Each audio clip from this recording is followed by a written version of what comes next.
एक छोटे से शहर के सड़क के किनारे रामलाल नाम का एक गरीब हलवाई अपनी छोटी सी गाड़ी पर जलेबियां बेचा करता। उसकी गाड़ी पर बड़े अक्षरों में एक बोर्ड लिखा हुआ था, गर्मा गर्म जलेबी, देसी घी जलेबी, सिर्फ 10 रुपए प्लेट।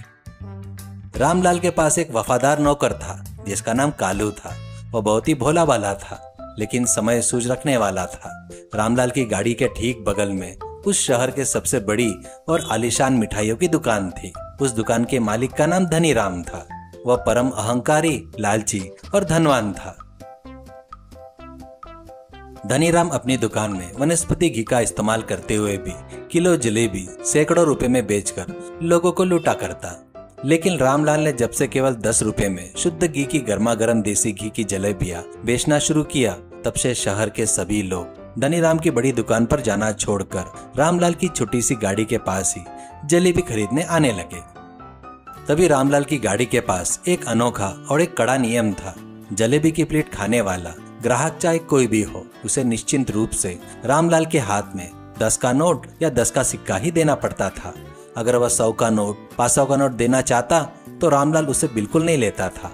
निश्चिंत रूप से 10 का नोट देने पर ही वह जलेबियां देता। लोग उस जलेबी के स्वाद के दीवाने हो चुके थे, इसलिए जैसे तैसे 10 के नोट ढूंढ ढूंढ कर वहीं आया करते। एक दिन धनीराम ने सोचा कि आखिर उस जलेबी के स्वाद का माजरा क्या है। यह देखने के लिए वो वहाँ पर आया। ए रामलाल, यह 500 का नोट रख और अर्जेंट में 5 किलो देसी घी की जलेबियां पैक कर जल्दी। रामलाल ने उस नोट को लिया और बहुत ही विनय के साथ वापस धनीराम के हाथों में रखते हुए कहा, क्षमा कीजिए धनीराम जी, मेरी गाड़ी पर बड़े नोट स्वीकार नहीं किए जाते। आप मुझे 50 प्लेट की जलेबी के बराबर 50 के 10-10 के नोट देंगे, तभी मैं आपको जलेबियां दे पाऊंगा, वरना क्षमा कीजिए, मैं नहीं दे सकता। इतनी हिम्मत रामलाल, तुमने मेरे 500 के नोट को ठुकरा दिया है। तुम्हारे जैसे पागल मैंने कभी नहीं देखा। इस 500 के नोट की मार्केट में कीमत कितनी है जानते हो? धनीराम जी, मार्केट में आपके नोट के चाहे कितने भी कीमत हो, लेकिन हमारे रामलाल भाई की गाड़ी के सामने उसकी कीमत शून्य है। या राजा हो या गरीब, सबको एक 10 का नोट पकड़कर ही लाइन में खड़ा होना पड़ता है। पसंद आए तो छुट्टे पैसे लेकर आइए, वरना अपनी बड़ी दुकान पर जाकर वनस्पति वाली जलेबियां खाकर अपना पेट खराब कीजिए। कालू की बात सुनकर धनीराम का बदन गुस्से से जल उठा।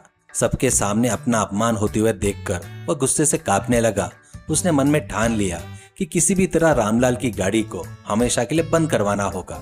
बाद में घर जाकर धनीराम के दिमाग में विचार आया, वह रामलाल केवल 10 के नोट ही स्वीकार करता है ना।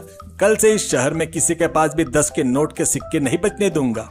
मैं शहर के सभी बैंक के मैनेजर और बड़े व्यापारियों को पैसे देकर मार्केट के सारे 10 के नोट अपनी दुकान में छुपा दूंगा। जब किसी के पास 10 का नोट नहीं होगा तो उसके पास ग्राहक नहीं आएंगे, उसकी जलेबियां नहीं बिकेगी करके सोचता है। अगले दिन से धनीराम ने अपनी योजना पर अमल करना शुरू किया। उसने शहर के सारे 10 के नोट के सिक्के इकट्ठा किए, अपने बड़े से सेफ लॉकर में छुपा दिए। लोग जब रामलाल की गाड़ी के पास आए, अपनी परेशानी बताते हुए नोट लेने की मिन्नतें करने लगे। नहीं भाइयों, मैं अपना नियम नहीं बदल सकता करके इनकार कर देता है। लेकिन धनीराम की उम्मीद के विपरीत एक अद्भुत चमत्कार हुआ। लोगों ने अपने घरों में रखे पुराने डिब्बे, अलमारियां और मिट्टी के गुल्लक तोड़कर उसमें रखे पुराने 10 के सिक्के और मुड़े तुड़े पुराने नोट बाहर निकाले।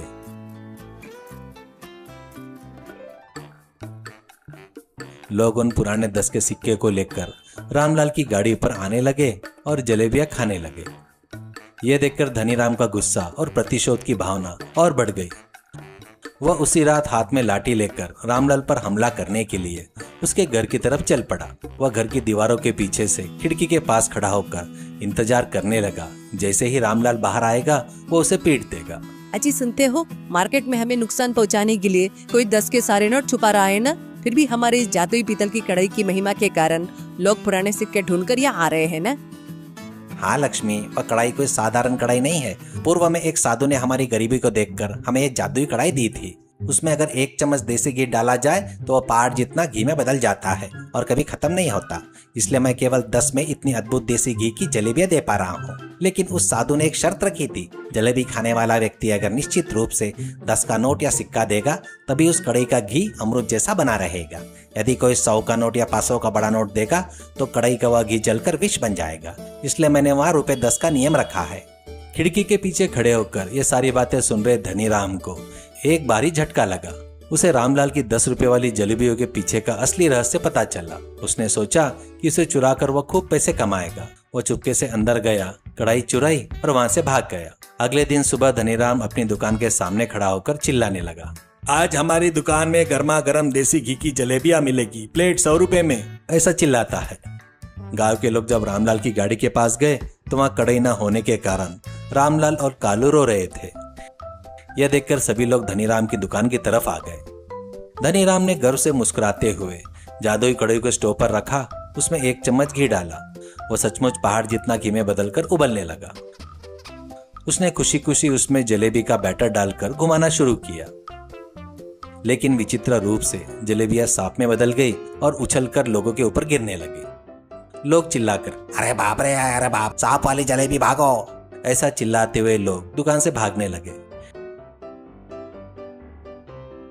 ठीक उसी समय कालू पुलिस के साथ लेकर धनीराम की दुकान पर पहुंचा।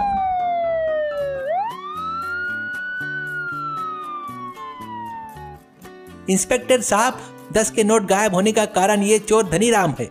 इसने न केवल नोट छुपाए बल्कि हमारे रामलाल जी की रसोई में घुसकर जादुई कढ़ाई को चुरा लिया। इसलिए वो कढ़ाई अभी से सबक सिखा रही है। कालू के इतना कहते ही कढ़ाई हवा में उड़ी और धनीराम को पीटने लगी। वह मार बर्दाश्त नहीं कर पाया और रोते हुए रामलाल के पैरों पर गिर गया।